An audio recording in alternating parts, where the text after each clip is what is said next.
நீங்க கொஞ்சம் கரெக்டா நீங்க கவனிக்கணும். வேதத்தை நல்லா படிச்சவங்களுக்கு இந்த காரியம் எளிதா புரியும். ஒருவேளை நீங்க சரியா படிக்காதவங்களா இருந்திருப்பீங்க அப்படின்னா நான் சொன்ன நீங்க கரெக்டா கவனிச்சா மாத்திரம் தான் உங்களுக்கு புரியும். ஆனா இதன் மூலம் நீங்க கர்த்தர் நம்முடைய வாழ்க்கையில ஒரு பெரிய ஒரு விடுதலை கர்த்தர் கொடுக்க போகிறார். சிலருடைய வாழ்க்கையில பாத்தீங்க அப்படின்னா நல்லா நம்ம ஆண்டவரை தேடுவோம், நல்லா ஜெபிப்போம், ஆலயத்துக்கு நம்ம ரெகுலரா போறோம், கர்த்தருக்குரிய காரியங்கள்ல நம்மளால முடிஞ்ச அளவுக்கு கர்த்தர் கொடுக்குறோம். எல்லாமே ஓரளவுக்கு நம்மளுடைய பார்வையில நம்ம எல்லாமே சரியா தான் இருக்கிறோம். நம்மளுடைய காரியங்கள் நிறைய காரியங்கள் கர்த்தர் பதில் கொடுக்குறாரு. ஆனாலும் பாத்தீங்கன்னா ஒரு சில காரியங்கள் என்னுடைய வாழ்க்கையில பதில் வரல. நான் எவ்வளவுதான் ஜோம் பண்ணாலும் என்னுடைய வாழ்க்கையில என்ன வரமாட்டேங்குது, ஒரு பதில் வரமாட்டேங்குது. எனக்கு அதுக்கு காரணமும் புரியல. காரணம் தெரியணும்ல நமக்கு. ஆனா நான் எவ்வளவு ஜெபம் பண்ணாலும் ஏன் எனக்கு இது சில காரியங்களுக்கு பதில் கிடைக்க மாட்டேங்குது, எனக்கு இதுக்கான காரணம் தெரியலையே அப்படின்னு சொல்லி ஒருவேளை நீங்க யாராவது நினைத்து கொண்டிருப்பீர்களா, இன்றைக்கு கர்த்தர் உங்களுக்கு ஆண்டவர் வார்த்தை ஆண்டவர் கொடுக்குறாரு. சில வேளையில பாத்தீங்க அப்படின்னா நம்மளுடைய வாழ்க்கையில சில பகுதிகளில் தேவனுடைய சாபம் இருக்கிறத நம்ம உணர முடியும். இப்ப நான் சாபத்தை குறிச்சு நான் பேச வரல, ஆனா விடுதலைக்காக நான் இதை சொல்றேன். எங்களுக்கு ஒரு குடும்பத்தை எங்களுக்கு தெரியும், நல்ல ஒரு கர்த்தருக்கு பயந்து கர்த்தருக்கு உண்மையா ஊழியம் செய்யக்கூடியதான ஒரு குடும்பம் தான். ஆனா அந்த குடும்பத்துல கூட பாத்தீங்க அப்படின்னா ஆண்டவர் எவ்வளவு நன்மைகளை கர்த்தர் செய்கிறாரு, ஆசீர்வாதங்கள் ஆண்டவர் கொடுக்கிறாரு, எல்லாமே உண்மைதான். ஆனா சில காரியங்கள்ல எவ்வளவுதான் ஜெபம் பண்ணாலும் குடும்பத்துல ஒரு மாற்றம் வர மாட்டேங்குது. விசேஷமா பாத்தீங்கன்னா பொருளாதாரத்துல எவ்வளவு பிரயாசப்பட்டாலும் அவங்களுக்கு அதுக்குரிய பலனை பார்க்க முடியல. சில கட்டுகள் இருக்கிறத உணர்றாங்க. ஆனா அந்த குடும்பத்தை நல்லா ஜெபிக்கிற ஒரு குடும்பம், கர்த்தருக்கு உண்மையா ஊழியம் செய்யக்கூடியது ஒரு குடும்பம் தான். அவங்களுக்கு ஒரு காரியம் மட்டும் புரியுது, என்ன அப்படின்னா இது சாத்தான் பண்ணுகிற ஒரு காரியம் அல்ல. ஏன்னா ஜெபிக்கிறவங்க சாத்தான் எடுத்து யுத்தம் பண்ணி ஈஸியா ஜெயிக்க முடியும். அப்ப நம்ம இவ்வளவு ஜெபமணியும் நமக்கு இது ஒரு விடுதலைன்னா இது இந்த பகுதியில ஏதோ தேவனுடைய ஒரு தண்டனையோ அல்லது ஏதோ ஒரு சாபமோ நம்ம வாழ்க்கையில இருக்குங்கிறத அந்த குடும்பத்தார் நன்றாக அறிந்து கொண்டாங்க. அப்ப அவங்க அதுக்காக அதையும் அவங்க ஜெபம் பண்ணாங்க. நாங்களும் அந்த குடும்பத்துக்காக நாங்க ஜெபிக்கிறது வழக்கம், நாங்க ஜெபம் பண்றோம். அப்ப கடந்த நாட்கள் ஆண்டவர் இந்த காரியத்தை கர்த்தர் உணர்த்தினாரு. உணர்த்தி ஆண்டவர் சொன்னாரு, இதன்படி அந்த குடும்பத்தை மாத்திரமல்ல இந்த நாளில இங்க வந்திருக்கிற நம்மள கூட பாத்தீங்கன்னா அநேகர் இப்படிப்பட்ட ஒரு சூழ்நிலை இருக்குன்னா இன்றைக்கு கர்த்தர் நமக்கு ஒரு விடுதலை தர போகிறார். ஹல்லேலூயா. இதெல்லாம் விசுவாசிக்கிறீங்க? அதனால நான் சொல்றத கொஞ்சம் கரெக்டா நீங்க கவனிக்கும்படி கேட்கிறேன். 2 சாமுவேல் 21ஆம் அதிகாரம்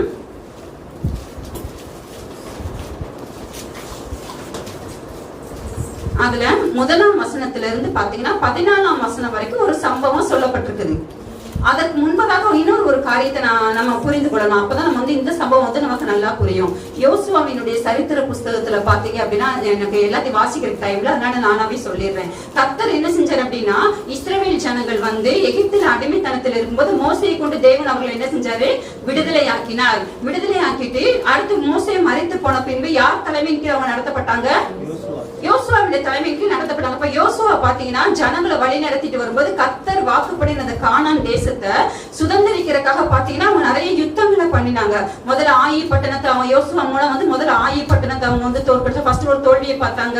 ஆனா அதுல சில காரியங்கள் தவறு பண்ண ஆகான் மூலமா அந்த தோல்வி வச்சு அதெல்லாம் சரி பண்ணது மறுபடியும் கர்த்தர் ஆயி பட்டணத்து மேல ஒரு ஜெயத்தை கொடுத்தாரு. அடுத்து பாத்தீங்கன்னா எரிகோ பட்டணம், நம்ம எல்லாத்துக்கும் இதெல்லாம் விளக்கணும் அவசியம் இல்லை, நமக்கு தெரியும்ல. எரிகோ பட்டணத்தை ஆண்டவர் என்ன செஞ்சாரு, அந்த எரிகோவுடைய மதில்களை கர்த்தர் என்ன செஞ்சாரு, முற்றிலுமா நிர்மூலமாக்கி அதை சுதந்திரிக்கும்படி செஞ்சாரு. அப்போ இவங்க அந்த கானான் தேசத்தை சுதந்திரிக்கும்படி இவங்க அப்படியே ஒண்ணு அவங்க செஞ்சுட்டு போகும்போது மற்ற ஜாதியாருக்குள்ள ஒரு பயம் வந்துச்சு. என்ன பயம் வந்தது, இவங்க போற இடமெல்லாம் இவங்க தேவனாகிய கர்த்தருக்கு என்ன சொல்றாரு, வெற்றியை கொடுக்கிறாரு. அந்த ராஜாக்கெல்லாம் முறியடிக்கப்படுகிறாங்க. அப்ப இங்க ஒரு பெரிய ஜெயத்தை பாக்குறாங்கன்னு சொல்லிட்டு மற்ற ராஜாக்கள் என்ன செஞ்சா எல்லாம் ஒரு கூட்டமா கூடி இஸ்ரவேலுக்கு விதமா யுத்தம் பண்ண வந்தாங்க. அப்ப அதையும் கர்த்தர் என்ன செஞ்சாருன்னா இஸ்ரவேல் சார்புல தேவன் இருந்து பெரிய ஜெயத்தை கர்த்தர் யோசுவா மூலம் ஆதரவு கொடுக்கறத நம்ம பார்த்தோம். 31 ராஜாக்களை முறியடிக்கிறாங்க, நிறைய காரியங்கள் செய்யறத நம்ம பார்க்கிறோம்.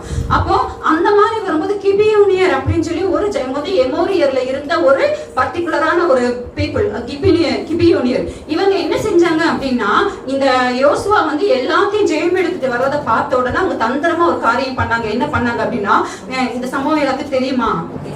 தெரியும். அப்ப அவங்க பழைய டிரெஸ்களை உடுத்திட்டு கால்ல பாதரட்சிகள் பாத்தீங்கன்னா பிஞ்சு போன பாதரட்சிகளை போட்டுக்கிட்டு, அது மாத்திரமல்ல உலர்ந்து போன அதாவது பூஷண பூத்ததான அப்பங்களை கையில வச்சிருக்கிறாங்க. துருத்திகளும் பாத்தீங்கன்னா பழமையா போன துருத்தி, இதெல்லாம் விட்டு ரொம்ப தூரத்துல இருந்து ஒருத்தர் நடந்து வந்தா எப்படி வருவாங்க, பல கிலோமீட்டர்ஸ் பல நாடுகள் பல நாட்களா நடந்து வர்றவங்க அவங்க அப்பீரியன்ஸ் பார்த்தாலே நமக்கு தெரியும்ல. அது போல இவங்க வர்றாங்க. வந்து என்ன செய்யறாங்க அப்படின்னா இந்த யோசுவாட்டையும் அந்த இஸ்ரவேல் புத்தகத்தையும் சொல்றாங்க, நாங்க வந்து ரொம்ப தூரத்துல இருந்து நாங்க வர்றோம், நாங்க கேள்விப்பட்டோம் இந்த மாதிரி உங்க தேவனாகிய கர்த்தர் வந்து எல்லாத்தையும் முறியடிக்கிறாரு அப்படிங்கறத நாங்க கேள்விப்பட்டோம். அதனால நீங்க எங்களையும் நீங்க என்ன செஞ்சிடக்கூடாது, கொன்று நிர்மூலமாக்க கூடாதுன்றதுக்காக உங்களோட ஒரு உடன்படிக்கை பண்ண முடியும் நாங்க வந்தோம்னு சொல்லி சொல்றாங்க. அப்போ யோசுவா பாக்குறாரு, இல்ல நீங்க இங்க இருக்கிற ஏதோ ஒரு ஜாதி தான் நீங்கன்னு சொல்றாரு. இல்ல இல்ல நாங்க ரொம்ப தூரத்துல வர்றோம், நாங்க கிளம்பும் போது நாங்க நீட்டா தான் கிளம்பி வந்தோம், எங்க கையில அப்பம் எப்படி இருந்துச்சு, சுட சுட இருந்துச்சு. ஆனா இப்ப இந்த அப்பம் என்ன ஆயிடுச்சு, பூசம் போச்சு. அப்ப என்ன அர்த்தம், ரொம்ப நாட்கள் ஆயிடுச்சு. இங்க பாருங்க, நாங்க கொண்டு வந்த துருத்தி எல்லாம் ஃப்ரெஷ்ஷா இருந்தது, இப்ப இதெல்லாம் பழசா போச்சு. அப்ப நாங்க ரொம்ப தூரத்துல நடந்து எங்க பாதரட்சி எல்லாம் கூட பிஞ்சு போச்சு, எங்க வஸ்திரம் எல்லாம் பழசா போச்சுன்னு சொல்லி அவங்க தந்திரமா அவங்க வந்து சொன்ன உடனே இதை யோசுவாவும் அந்த அந்த மூப்பர்கள் அந்த பிரபுக்களும் நம்பிடுறாங்க. நம்பி என்ன செய்யறாங்கன்னா தேவனிடத்துல கேட்காம உடன்படிக்கை பண்றாங்க. அவங்க கொண்டு வந்த அந்த பிரெட் எல்லாம் அவங்க வாங்கிக்கிட்டு ஒரு உடன்படிக்கை பண்றாங்க. என்னன்னா, நாங்க உங்களை என்ன செய்ய மாட்டோம், கொல்ல மாட்டோம் அப்படின்னு சொல்லி இந்த கிபியோனியர் வந்து உடன்படிக்கை பண்றாங்க. 3 நாள் கழிச்சுதான் யோசுவாவுக்கு மேட்ரு தெரியுது, இவங்க வந்தவங்க வந்து ரொம்ப தூரத்துல இருந்து வந்தவங்க கிடையாது, நம்ம மத்தியில இருக்கக்கூடியவங்க தான் அப்படின்னு சொல்லிட்டு. அப்ப இவங்க ஏற்கனவே தேவனுக்கு முன்பாக அவங்க என்ன செஞ்சுட்டாங்க, ஒரு உடன்படிக்கை பண்ணிட்டாங்க. அதை மீறி அந்த கிபியோனியர் என்ன செய்ய முடியாது, கொல்ல முடியாது. அந்த நாட்கள உடன்படிக்கைங்கிறது ரொம்ப முக்கியம். அந்த உடன்படிக்கையை மீற மாட்டாங்க. அப்ப யோசுவா என்ன சொன்னார் அப்படின்னா, நீங்க தந்திரமா வந்து இப்படி பண்ணிட்டீங்க அப்படின்னு சொன்னா அந்த கிபியோனியர் சொல்லுவாங்க, நீங்க எங்களை கொன்றுவீங்களோ பயந்துதான் நாங்க அந்த மாதிரி செஞ்சோம், ஆனா நீங்க என்ன செய்யணுமோ செய்யுங்கன்னு சொல்லும்போது அப்போ யோசுவா சொல்லுவாரு, சரி அப்ப நீங்க உங்களுக்கு வந்து உங்க ஒரு அடிமைகளாக நாங்க வச்சிருக்கிறோம், எங்க ஜனங்களோட ஈக்குவலா அவங்களை என்ன செய்ய வைக்க முடியாது, இஸ்ரவேல் ஜனங்களை போல உங்களை நான் வைக்க முடியாது, ஆனா உங்களை அடிமைகளை போல எப்படி நடத்துவோம்னா, நீங்க வந்து ஆலயத்துக்கு விறகு வெற்றவர்களாகவும் தண்ணீர் சுமக்க அடிமைகள் இந்த வேலையில் செய்வாங்க, அந்த மாதிரி நீங்க எங்க மத்தியில இருந்தா நீங்க இருக்கலாம்னு சொன்ன உடனே அதுக்கு அந்த கிபியோனியர் ஒப்புக்கொண்டாங்க. அப்படிதான் அவங்க இருந்தாங்க. அப்போ இந்த கிபியோனியர் வந்து இஸ்ரவேலர் மத்தியில தான் அவங்க வாசம் பண்ணாங்க. ஆனா அவங்க என்ன வேலை செஞ்சாங்க, விறகு வெட்டுறது, தண்ணீர் சுமக்க, ஒரு அடிமை போல அவங்க இருந்து கொண்டு வந்தாங்க. அப்ப பாத்தீங்கன்னா இந்த கிபியோனியருக்கு அவங்களுக்கு விரோதமா கூட பாத்தீங்கன்னா நிறைய அந்த கிபியோனியர் வந்து ஒரு பெரிய ஒரு பட்டணத்துல வாசம் பண்ணாங்க. அவங்களுக்கு விரோதமா மற்ற ராஜாக்கள் யுத்தம் பண்ண வரும்போது யோசுவா அந்த கிபியோனியர் சார்பா போய் யுத்தம் பண்றாரு. அங்கதான் யோசுவா வந்து இந்த சூரியனை சந்திரன் தரத்து நிற்க செய்தார் பார்த்தீங்களா. அந்த சம்பவம் எங்க நடந்ததுன்னா, இந்த கிபியோனியருக்காக யுத்தம் பண்ண போகும்போது யோசுவா அப்படி ஒரு காரியத்தை அவர் செய்யறாரு. அப்ப அவங்களுக்கு ஒரு நல்ல ஒரு அண்டர்ஸ்டாண்டிங் இருந்தது. புரியுதா உங்களுக்கு? இது இப்படியே தொடர்ந்து போய்கொண்டே இருந்தது. யோசுவா மரித்தாரு. மரித்ததுக்கு அப்புறம் பாத்தீங்கன்னா இஸ்ரவேல் ஜனங்கள் தங்களுக்கு ஒரு ராஜா வேணும் என்பது கர்த்தர் யாரை ஏற்படுத்தினாரு, சவுலை ஏற்படுத்தினாரு. நான் சொன்னவருக்கு எத்தனை பேர் புரிஞ்சுட்டு வந்தீங்க? நான் ஏதோ எங்க குமுதம் கல்கண்டில இருந்து தர சொல்லல, வேதத்துல இருக்கிறதா உங்களுக்கு சொல்லிட்டு இருக்கேன். வாசிக்க நேரம் இல்லைங்கிறதுனால நான் சொல்லிட்டு இருக்கேன். புரியுதா? அப்ப பாருங்க, சவுல் வந்து ராஜாவா வந்ததுக்கு அப்புறம் இந்த சவுல் என்ன பண்ணாருன்னா, தெரியும் உடன்படிக்கை பண்ணது எல்லாமே தெரியும். ஆனாலும் சவுலுக்கு ஒரு வைராக்கியம் என்னன்னா, இஸ்ரவேல் புத்திரர் யூதா குடும்பத்தார் மேல உள்ள வைராக்கியத்தினால இந்த கிபியோனியர் சவுல் என்ன செய்ய ஆரம்பிச்சுட்டானா, கொலை செய்ய ஆரம்பிச்சுட்டா. நிறைய பேர் சவுல் வந்து கொன்று போட்டான். அப்போ சவுலும் மரித்து போனதுக்கு அப்புறம் தாவீது இப்ப ராஜாவா வர்றாரு. தாவீதுடைய நாட்கள்ல தான் நடக்கிற ஒரு சம்பவம். அந்த 21ஆம் அதிகாரம் 1ஆம் வசனத்தை வாசிங்க. தாவீதின் நாட்களில் 3 வருஷம் ஓயாத பஞ்சம் உண்டாயிருந்தது. அப்பொழுது தாவீது கர்த்தருடைய சமூகத்தில் விசாரித்தான். கர்த்தர் கிபியோனியரை கொன்று போட்ட சவுலுக்காகவும் இரத்தப்பிரியரான அவன் வீட்டாருக்காகவும் இது உண்டாயிற்று என்றார். பாருங்க, தாவீதுடைய நாட்கள்ல 3 வருஷம் ஓயாத பஞ்சம் உண்டாயிருச்சு. அப்ப அந்த பஞ்சம் மாறுறதுக்கு ஏதோ பண்ணிருப்பாரு. தாவீது பண்ணிருப்பாரா, பண்ணிருக்க மாட்டாரா? கட்டாயம் பண்ணிருப்பாரு. ஒரு தேசத்துடைய ஒரு ராஜா அந்த ஜனங்களுக்கு வேண்டிய காரியங்களை அவர் செய்யணும். அப்ப நம்ம தேசத்துல ஒரு பஞ்சம் வருதுன்னு சொல்லும் போது அவர் எவ்வளவோ ட்ரை பண்ணாரு, ஆனாலும் பஞ்சம் மாறல, ஓயாத பஞ்சமா இருந்துச்சு. அப்பதான் தாவீது கர்த்தரிடத்துல விசாரிக்கிறாரு, ஆண்டவரே ஏன் இந்த தேசத்துல வந்து இப்படி ஒரு பஞ்சம் இருக்குது, என்ன பண்ணாலும் இந்த பஞ்சம் மாற மாட்டேன்னு விசாரிக்கும் போதுதான் கர்த்தர் சொல்றாரு, கிபியோனியரை கொன்று போட்ட சவுலுக்காகவும் இரத்தப்பிரியரான அவன் வீட்டாருக்காவது உண்டாயிட்டுன்னு சொல்றாரு. ஏன் கிபியோனியர் தேவனோட என்ன பண்ணவங்க, உடன்படிக்கை பண்ணவங்களை கொல்ல கூடாது, அவங்க அடிமைகளானாலும் அவங்க வந்து இருக்கணும். ஆனா அந்த சவுல் என்ன பண்ணிட்டான், அவங்களை அநேகரை கொன்றதுனால அந்த ரத்த பழி இன்னைக்கு தேசத்துல எப்படி இருக்கு, உனக்கு அது சாபமா இருக்குது, ஓயாத ஒரு பஞ்சமா இருக்குது அப்படின்னு சொல்லி சொல்றாங்க. சொன்னோன்னா பாத்தீங்க அப்படின்னா அந்த கிபியோனியர் குறித்து போட்டு பாருங்க. 2வது நான் சொன்னதை நீங்க 2வது வசனத்தை வாசிங்க, உங்களுக்கு புரியும். 2வது வசனம் வாசிங்க. அப்பொழுது ராஜா கிபியோனியரை அழைப்பித்தான். கிபியோனியரோ இஸ்ரவேல் புத்திரராய் இராமல் எமோரியரில் மீதியாய் இருந்தவர்கள். அவர்களுக்கு இஸ்ரவேல் புத்திரர் ஆணையிட்டு இருந்தோம். சவுல் இஸ்ரவேல் புத்திரருக்காகவும் யூதாவுக்காகவும் காண்பித்த வைராக்கியத்தினால் அவர்களை வெட்ட வகை தேடினார். ஆகையால் தாவீது கிபியோனியரை பார்த்து, நான் உங்களுக்கு செய்ய வேண்டியது என்ன? நீங்கள் கர்த்தருடைய சுதந்திரத்தை ஆசீர்வதிக்கும்படிக்கு நான் செய்ய வேண்டிய பிரயாச்சித்தம் என்ன என்று கேட்டான். பாருங்க, இப்போ தாவீது ஒரு காரியம் செய்யறாரு. என்ன அப்படின்னா, அந்த கிபியோனியரை கூப்பிட்டு விசாரிக்கிறாருப்பா, உங்கனாலதான் எங்களுக்கு இப்படி ஒரு பஞ்சம் வந்திருக்குன்னு சொல்லி தேவன் சொல்றாரு, நான் உங்களுக்கு என்ன செய்யணும் அப்படின்னு சொல்லி கேட்கிறாரு. கேட்கும் போது பாத்தீங்கன்னா அந்த கிபியோனியர் சொல்றாங்க, 4வது வசனத்துல அவங்க சொல்றத பாருங்க. அப்பொழுது கிபியோனியர் அவனை பார்த்து, சவுலோடும் அவன் வீட்டாரோடும் எங்களுக்கு இருக்கிற காரியத்திற்காக எங்களுக்கு வெள்ளியும் பொன்னும் தேவையில்லை, இஸ்ரவேலில் ஒருவனை கொன்று போட வேண்டும் என்பது எங்கள் விருப்பம் அல்ல என்றார்கள். அப்பொழுது அவன், அப்படியானால் நான் உங்களுக்கு என்ன செய்ய வேண்டும் என்று சொல்லுகிறீர்கள் என்று கேட்டான்.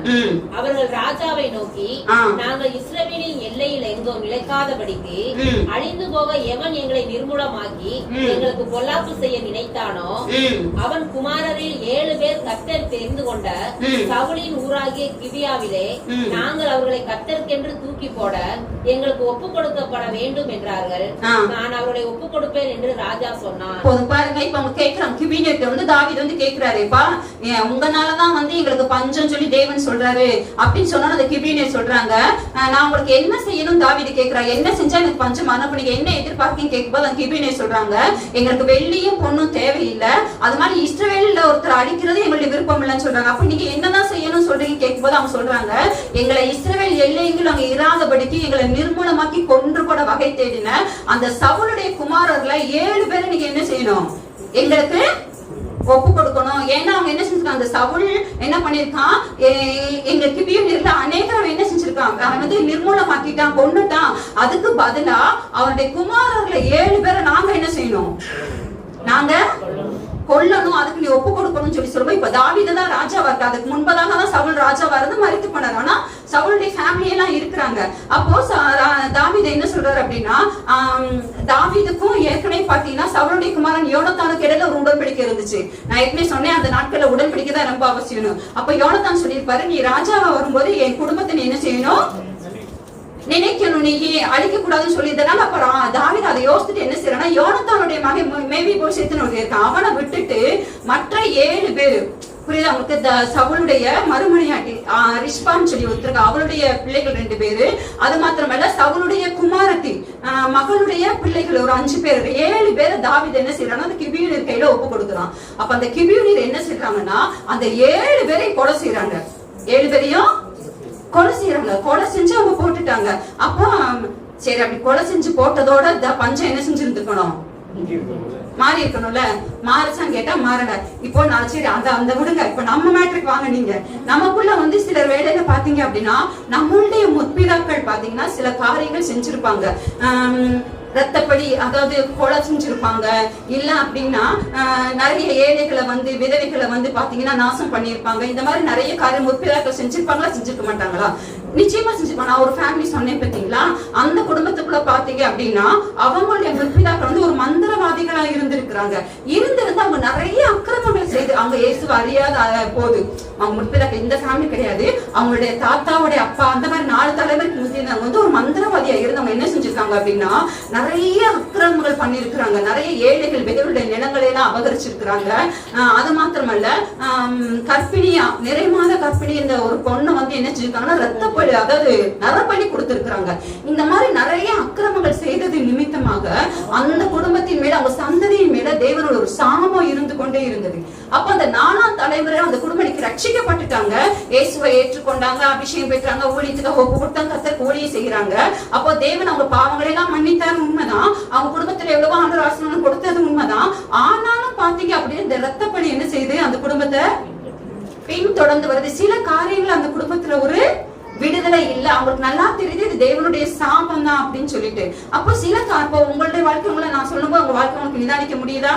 ஒருவேளை நம்முடைய முற்பிதாக்கள் இந்த மாதிரி காரியங்களை ரத்தம் சிந்துறது, அல்லது ஏழைகள் திக்கற்ற பிள்ளைகளை ஒடுக்கி அபகரிச்சு இப்படி எல்லாம் பண்ணாங்கன்னா அவங்க சார்புல தேவன் என்ன செய்கிற தேவனா இருக்காரு, யுத்தம் பண்ணிக்கிற தேவனா காண்டோ சொல்றாரு. பிதாக்களுடைய அக்கிரமத்தை பிள்ளைகளுக்கு 3ஆம் தலைமுறை மட்டும் விசாரிப்பேன்னு சொல்றாரு. அப்போ இவங்க எவ்வளவுதான் இவங்க ரட்சிக்கப்பட்ட ஆண்டவர்கள் இருந்தாலும் சில காரியங்களுக்கு அவங்களுக்கு பதில் கிடைக்கிறப்ப அவங்களுக்கு பெரிய ஒரு கொஸ்டின் மார்க்கா இருந்துச்சு. ஆண்டவரே, நாங்க உங்களை தான் விசுவாசம் விசுவாசிக்கிறோம். நீங்க எல்லா சாபங்களையும் ஏற்றுக்கொண்டீங்க, உங்களை தேடி வரவங்களுக்கு விடுதலை கொடுக்கிற தெய்வம் தானே. ஆனாலும் ஏன் எங்க வாழ்க்கையில வந்து இப்படி ஒரு சில காரியங்கள்ல மாத்திரம் பதில் கிடைக்க மாட்டேங்கிற, ஏன் எங்க பொருளாதாரத்துல ஒரு மாற்றமே வர மாட்டேங்குதுன்னு உங்களை நிறைய கொஸ்டின்ஸ் இருந்தது.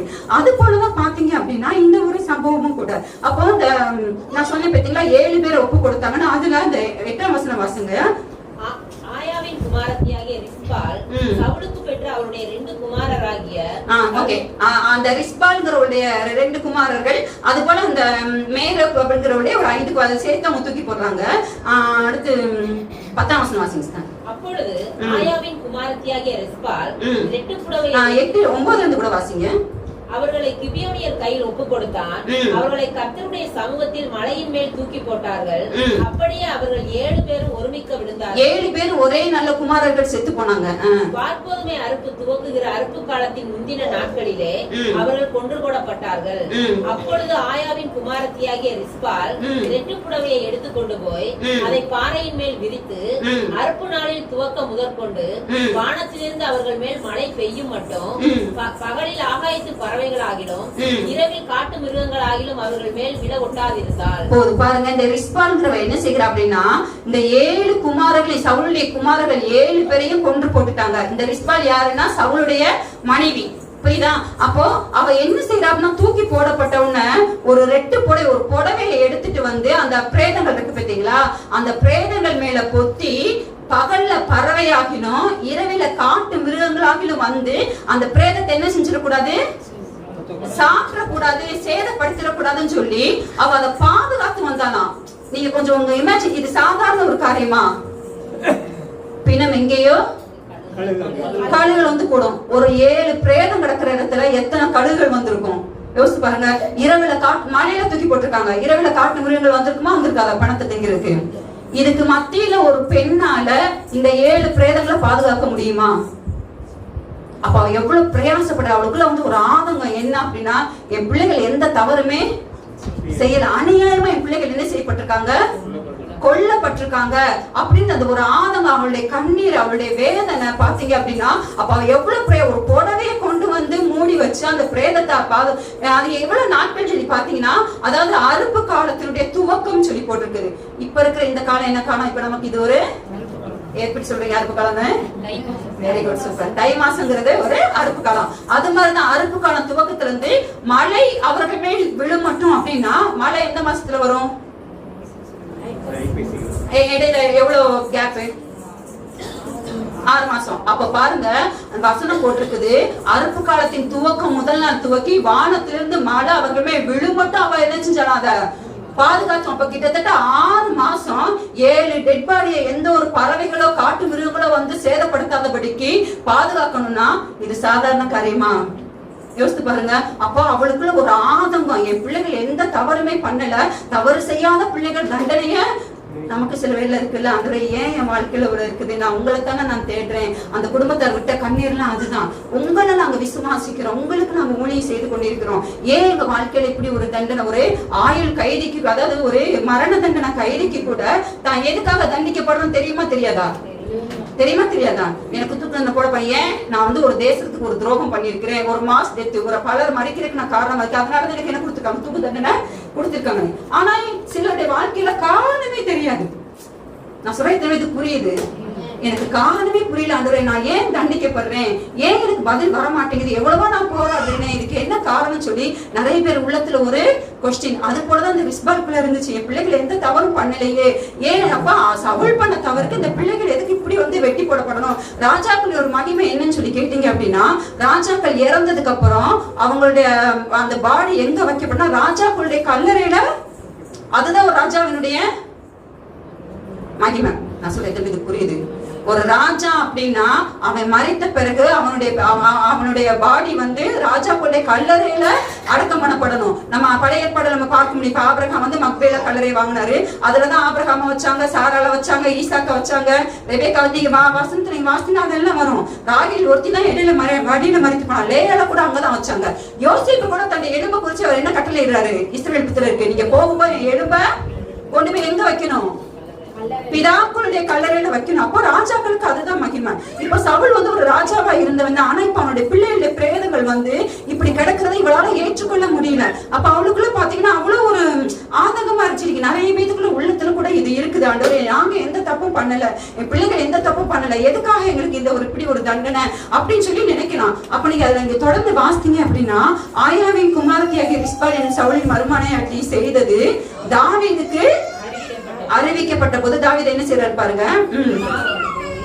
பெலிஸ்தர் கில்போவிலே சவுலை வெட்டின போது பெத்சானின் வீதியிலே தூக்கி போடப்பட்டதும் கீலேயாத்தில் உள்ள யாபேஸ் பட்டணத்தார் அங்கே போய் திருட்டளவாய் கொண்டு வந்ததுமான சவுலின் எலும்புகளையும் குமாரனான யோனத்தானின் எலும்புகளையும் அவர்களிடத்திலிருந்து எடுத்து அங்கே இருந்து அவர்களை கொண்டு வந்து தூக்கி போடப்பட்டவர்களின் எலும்புகளையும் அவைகளோட சேர்த்து, இந்த 7 பேர் தூக்கி போடப்பட்டாங்க பாத்தீங்களா, சவுலுடைய குமாரர்கள், அவங்க வீட்டார் 7 பேரையும் சேர்த்து சவுலின் எலும்புகளையும் அவன் குமாரனாகிய யோனத்தானின் எலும்புகளையும் பென்யமீன் தேசத்து சேலா ஊரில் இருக்கிற அவன் தகப்பனாகிய கீசின் கல்லறையில் அடக்கம் பண்ணுவித்தான். ராஜா கட்டளையிட்டபடியெல்லாம் செய்தார்கள். அதற்கு பின்பு தேவன் தேசத்திற்காக செய்யப்பட்ட வேண்டுதலை கேட்டருளினார். பாருங்க, இப்போ ஒரு காரியம் செய்யப்படுது. என்ன அப்படின்னா, இவ செய்யற இந்த காரியங்கள் 6 மாசமா ஒருத்தி இப்படி பண்ணிட்டு இருக்கிறா. அந்த பிரேதங்களை வந்து எந்த ஒரு காட்டு மிருகங்களோ அல்லது பறவைகளோ வந்து சேதப்படுத்தாதபடிக்கு ஒருத்தி பாதுகாத்துட்டு இருக்கான்னு சொன்ன உடனே, இந்த செய்தி தாவீதுக்கு போன உடனே ஒரு ராஜா என்ன செஞ்சிருக்கலாம், அவளை ஏன்னா இப்ப எதிர்கட்சி மாதிரி, புரியுதா உங்களுக்கு? அவள் வந்து அகைன்ஸ்டா இருந்தவரு, அவளுக்கு ரெஸ்பான்ஸ் பண்ணணும்னு அவசியம் ஒரு ராஜாவுக்கு இல்ல. ஏன்னா இப்ப ராஜாவா இருக்கிற. ஆனா தாவீது வந்து அதை அற்பமா நினைக்கல. தாவீது என்ன செஞ்சாருன்னா, அவள் செய்கைகள் அறிவிக்கப்பட்ட பொழுது தாவீது என்ன செய்யறான் அப்படின்னா, இதுக்கு முன்பதாக சவுலின் எலும்பும் யோனத்தானுடைய எலும்பும் கூட கல்லறையில் அடக்கம் பண்ண, தகப்பனுடைய கல்லறையில் அடக்கம் பண்ணப்படுறது, அதுவும் தனியா தான் இருக்குது. அப்ப தாவீது என்ன செஞ்சாருன்னா, அந்த சவுலுடைய எலும்புகள், யோனத்தானுடைய எலும்பு, இந்த தூக்கி போடப்பட்ட அந்த 7 பேருடைய எலும்புகளை எடுத்து கல்லறையில என்ன செஞ்சாங்கன்னா அடக்கம் பண்ணினா. அப்படின்னா இதனுடைய அர்த்தம் என்ன அப்படின்னா, அவளுடைய வேண்டுதல் கேட்கப்பட்டது. ஹல்லேலூயா. அவளுக்குள்ள அந்த ஒரு ஆதங்கம் தான் இருந்துச்சு. எந்த தப்புமே செய்யாத என் பிள்ளைகளுக்கு அநியாயமா கொலை செய்யப்பட்டது மாத்திரமல்ல, அவங்களுடைய எலும்புகள் பிதாக்களுடைய சேராம அது எப்படி இருக்குது, மலையில தூக்கி போடப்பட்டிருக்கேன்னு சொல்லி அந்த 6 மாசம் அவ தனிமையில விட்ட கண்ணீர், அவ விட்டான், அவளோட பட்ட வேதனை, இதுக்கு எல்லாம் தேவன் என்ன செஞ்சாரு, ஒரு பதில் கொடுத்தாரு. நான் சொல்லி எத்தனை பேருக்கு புரிஞ்சிச்சு?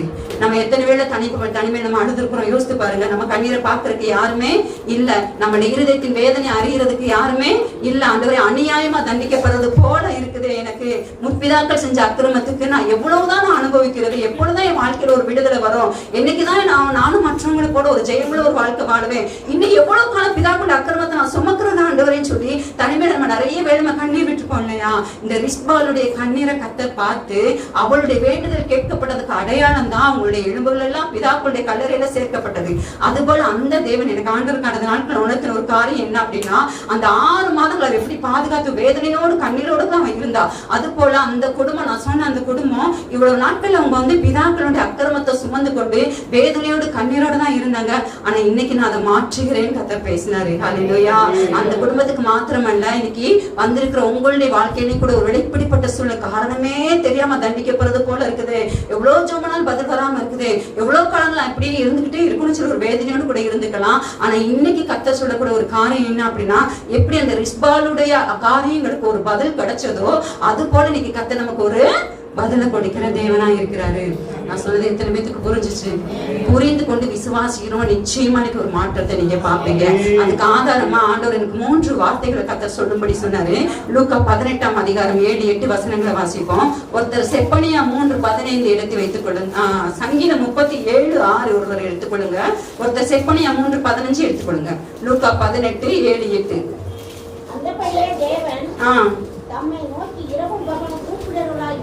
தம்மை நோக்கி இரவும் பகலும் கூப்பிடுகிறவர்களாகிய தம்மால் தெரிந்து கொள்ளப்பட்டவர்களின் விஷயத்தில் நீடிய பொறுமையுள்ளவராய் இருந்து அவர்களுக்கு நியாயம் செய்யாமல் இருப்பாரோ சீக்கிரத்திலே அவர்களுக்கு நியாயம் செய்வார் என்று உங்களுக்கு சொல்லுகிறேன். போதும் பாருங்க, எப்படி செய்வாரா? சீக்கிரத்திலே நியாயம் செய்வார். இரவும் பகலும் தேவனை நோக்கி கூப்பிட்டீங்களா? ஒரு நியாயத்துக்காக காத்திருந்தீங்களா? ஆண்டவரே, எனக்கு ஒரு நியாயம் பிறக்கும், எனக்கு நீதி செய்வீங்க கர்த்தர் சொல்றாரு. சீக்கிரத்தில் அவர்களுக்கு நியாயம் செய்வார்னு ஒரு வசனத்தை கூட நம்ம வாசிப்போம். சங்கீதம் 37:6.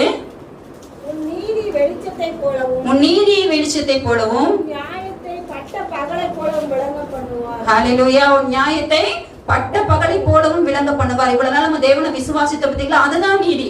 நம்ம செய்யற கிரியைகள் அல்ல, தேவனை விசுவாசித்தோம்ல அதுதான் நீதி. கர்த்தர் இன்னைக்கு அதை நமக்கு ஆண்டவர் ஒரு வெளிச்சத்தை போல நம்முடைய நியாயத்தை பட்ட பகலை போல கர்த்தர் விளங்கப்பட. இன்னொரு வசனத்தை கூட வாசிப்போம். செப்பனியா 3:15. கர்த்தர் உன் ஆக்கினைகளை அகற்றி உன் சத்துருக்களை விலக்கினார். இஸ்ரவேலின் ராஜாவாகிய கர்த்தர் உன் நடுவிலே இருக்கிறார். இஸ்ரவேலின் ராஜாவாகிய கர்த்தர் உன் நடுவில் இருக்கிறார். தீங்கை காணாதிருப்பாய். இனி தீங்கை காணாதிருப்பாய். ஹல்லேலூயா. எத்தனை பேர் விசுவாசிக்கிறீங்க? ஒருவேளை இப்படிப்பட்ட ஒரு சூழ்நிலைகளை நம்ம இருந்துக்கலாம். பிதாக்களுடைய அக்கிரமத்தின் நிமித்தமாக, ஏதோ ஒரு ரத்த பழி நிமித்தமாக இவ்வளவு நாள் நம்முடைய வாழ்க்கையில சில பகுதிகளில் ஒரு தேவனுடைய ஒரு கோபாக்கினை, ஒரு சாபம் இருந்தது போல இருந்தது. என்னால எவ்வளவு ஜெபித்தும் பதில் இல்லை அப்படின்னு சொல்லி இவ்வளவு நாள் நம்ம கண்ணீர் விட்டுருக்கலாம். ஆனா அந்த ரிஸ்பால் 6 மாதம் வேதனைப்பட்டது உண்மைதான். ஆனா அதற்கு ஒரு பதில் கிடைத்தது. அது போல இவ்வளவு நாள் நம்மளும் கூட கண்ணீர் விட்டுக்கலாம். இன்றைக்கு கர்த்தருக்கு ஒரு பதில கொடுக்குறோம். எத்தனை பேர் விசுவாசிக்கிறீங்க? இன்னைக்கு நம்ம இதற்காக விசேஷமா ஒப்பு கொடுத்து நம்ம ஜெபிக்க போகிறோம். முதல்ல நம்ம இந்த காரியத்துக்காக ஜெபம் பண்ணிடுமா? உண்மையிலே நான் சொன்னதை நீங்க புரிந்து கொண்டவங்க கர்த்தர் கடந்த நாட்களில் தெளிவா தேவன் என்னோடு கூட இந்த குறித்து கர்த்தர் பேசினாரு. உண்மையிலே எனக்கு ரொம்ப ஒரு ஆறுதலா இருந்தது. ஆண்டவர் சொன்னது அநேகருக்கு இப்படிதான் இருக்கிறாங்க, ஆனா இதுல ஒரு விடுதலை வருகிறதுன்னு கர்த்தர் சொன்னார். நிரந்தரமா கடைசி வரைக்கும் அந்த தேவ தண்டனையிலே நம்ம வாழ போறது கிடையாது. எப்படி அந்த ரிஸ்பாலுடைய அந்த ஒரு வேண்டுதலுக்கு ஒரு பதில் கிடைச்சது, அதுக்கப்புறம் தான் தேசத்துக்கு செய்யப்பட்ட அந்த வேண்டுதலையே கர்த்தர் கேட்டாருன்னா நம்ம பார்க்கிறோம். அதுபோல இவ்வளவு நாள் தனிமையில் நம்ம வேதனைப்பட்டிருக்கலாம், கண்ணீர் விட்டுருக்கலாம். ஐயோ எனக்கு எப்போ பதில் கிடைக்கும், எப்போ என் வாழ்க்கையில ஒரு நியாயம் கிடைக்கும், எப்ப எனக்கு நீதி கிடைக்கும் நினைச்சுக்கலாம். இன்றைக்கு கர்த்தர் ஒரு விடுதலை கொடுக்கிறாரு. நம்ம முழங்கால் படிட்டு இந்த காரியத்துக்காக ஜெபம்மா. விசேஷமா என் வாழ்க்கையில் இப்படிப்பட்ட காரியங்கள் இருக்குன்னு சொல்லி உணர்றவங்க தேவ சமூகத்துல நீங்க ஒப்பு கொடுத்து நீங்க ஜெபம்னுங்க. ஆண்டவருடைய வார்த்தையை நான் விசுவாசிக்கிற ஆண்டவரை உண்மையாவே கர்த்தர் ஆவியில ஆண்டவர் தெளிவா கர்த்தர் இந்த வார்த்தை ஆண்டவர் போட்டதுனால இன்னைக்கு உங்ககிட்ட நான் ஷேர் பண்ணிருக்கிறேன். கர்த்தர் நிச்சயமா எப்படி ஆண்டவர் வந்து அந்த இடத்துல தாவீதுக்கு வந்து அவன் செய்யணும்னு அவசியமே இல்லை, ஆனா தாவீதுக்கு ஒரு ரெஸ்பான்ஸ் பண்ணா. அது போல கர்த்தர் நம்மளுடைய வேண்டுதலுக்கு ஆண்டவர் ஒரு பதில் கொடுக்கிற தேவனா இருக்கிறார். கர்த்தர் ஆக்கினைகளை அகற்றுகிறாரு. ஆண்டவர் சமூகத்தில் ஒப்பு கொடுத்து நம்ம விசுவாசித்து ஜெபம்மா. சோதரம் ஆண்டவரே தகப்பனே, நாங்களுமே துதிக்கிறோம்ப்பா, உம்மை ஸ்தோத்திரிக்கிறோம்ப்பா. நாங்களுமே விசுவாசிக்கிறோம் ஆண்டவரே. அப்பா எங்கள் பிதாக்கள் செய்த அக்கிரமத்தின் நிமித்தமாக ஆண்டவரே, பிதாக்கள் ஆண்டவரே அப்பா குற்றமில்லாத ரத்தத்தை சிந்தியது நிமித்தமாக, ஏழைகள் திக்கற்றவர்கள் அப்பா விதவைகளை ஆண்டவரை அவங்க ஒடுக்கினது நிமித்தமாக ஆண்டவரே எங்க வாழ்க்கையில அப்பா சாபங்கள் இருந்தது ஆண்டவரே, தேவனுடைய கோபக்கினை இருந்தது ஆண்டவரே. அப்பா நமக்கு ஸ்தோத்திரம்பா ஸ்தோத்திரம்பா. ஆனாலும் பரலோகத்தின் தேவன் அப்பா அப்பா கிருபையாய் கர்த்தர் இந்த நாளிலே எங்களுக்கு இறங்கினேரே, உமக்கு நன்றி ஆண்டவரே. தனிமையில அப்பா நாங்கள் விட்ட கண்ணீர், நாங்கள் பட்ட வேதனைகள் எல்லாவற்றையும் பரலோகத்தின் தேவன் அறிந்து இன்றைக்கு கர்த்தர் எங்களுக்கு ஒரு விடுதலை அப்பா உமக்கு ஸ்தோத்திரம்பா. ஆண்டவரே நீ கொடுக்கிறீர் ஆண்டவரே, இதை நான் விசுவாசிக்கிறேன் ஆண்டவரே. அந்தபடியே தேவன் இரவும் பகலும் தம்மை நோக்கி கூப்பிடுகிறவர்களாகிய தம்மால் தெரிந்து கொள்ளப்பட்டவர்களுடைய விஷயத்திலே அப்பா உமக்கு ஸ்தோத்திரப்பா. சீக்கிரத்தை நீங்க அப்பா நியாயம் செய்கிற தேவன். கர்த்தர் எங்களுக்கு ஒரு நீதி செய்தபடியால் உம்மை விசுவாசிக்கிறேன். எங்க வாழ்க்கையிலே கர்த்தர் எல்லா ஆக்கினைகளையும் நீங்க அகற்றினபடியால் ஸ்தோத்திரம் ஆண்டவரே. எல்லா சத்துருக்களை கர்த்தர் விளக்கினபடியால் உமக்கு ஸ்தோத்திரம் ஆண்டவரே. அப்பா உமக்கு ஸ்தோத்திரப்பா. இஸ்ரவேலின் தேவனாகிய கர்த்தர் எங்கள் நடுவுல இருக்கிறீங்க. இனி நாங்க தீங்கை காணாதிருப்போம் ஆண்டவரே, விசுவாசிக்கிறோம்ப்பா. இனி எங்க வாழ்க்கையில தீங்கு வராது. இனி நாங்க தீங்க காண மாட்டோம் ஆண்டவரே. இனி எங்க பிரயாசத்துக்குரிய பலனை நாங்க பார்ப்போம் ஆண்டவரே, விசுவாசிக்கிறோம்ப்பா. ஆண்டவரே உமக்கு ஸ்தோத்திரம்ப்பா. இனி தேவனுடைய கோபாக்கினை அல்ல, தேவனுடைய இரக்கமும் கிருபையும் ஆண்டவரே எங்க வாழ்க்கையில, எங்க குடும்பத்தில், எங்கள் பிள்ளைகளுடைய வாழ்க்கையில ஆமென் ஆண்டவரே வெளிப்படுவதற்காக ஸ்தோத்திரம் ஆண்டவரே. கர்த்தர் எங்கள் நீதிய வெளிச்சத்தை போல, எங்க நியாயத்தை பட்ட பகலை போல நீங்க விளங்க பண்ணுகிறவர்காக ஸ்தோத்திரம் ஆண்டவரே. அப்பாவை விசுவாசித்து உம்மை பின்பற்றி வந்த எங்களுக்கு கர்த்தர் ஒரு நிறைவான பலனை, உன் செய்கைக்கு தக்க பலனை கர்த்தருக்கு கட்டளையிடுவாராக.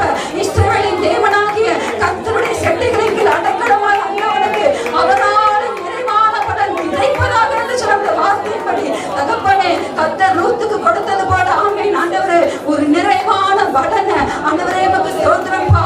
தேவன் எங்கள் ஒவ்வொருடைய வாழ்க்கையிலும் நீர் கொடுப்பதற்காக உமக்கு நன்றி ஆண்டவரே. உமக்கு நன்றி தகப்பனே. இந்த நாள் முதற்கொண்டு நாங்க ஒரு மாற்றத்தை பார்க்க போறோம்ப்பா. எந்தெந்த காரியத்திலெல்லாம் பதில் வரல நினைச்சோமோ, எந்தெந்த காரியத்திலெல்லாம் எங்களுக்கு அடைப்பட்டதை நினைச்சோமோ, அது எல்லாத்திலையும் இந்த நாள் முதற்கொண்டு ஆண்டவரே உமக்கு ஸ்தோத்திரம் ஒரு மாற்றத்தை நாங்க பார்க்க போறோம் ஆண்டவரே. அப்பா உமக்கு ஸ்தோத்திரம் ஆண்டவரே. கர்த்தர் அப்படியே செய்கிறபடியினால உமக்கு நன்றி நன்றி நன்றி ஆண்டவரே. விசுவாசத்தை ஆண்டவர் நன்றி சொல்லுவோமா? நன்றி ஏசப்பா, உமக்கு நன்றி அப்பா. அதற்கு பின்பு தேசத்துக்காக செய்யப்பட்ட வேண்டுதலை கர்த்தர் கேட்கிறது போல இவ்வளவு நாள் அந்த சொல்லி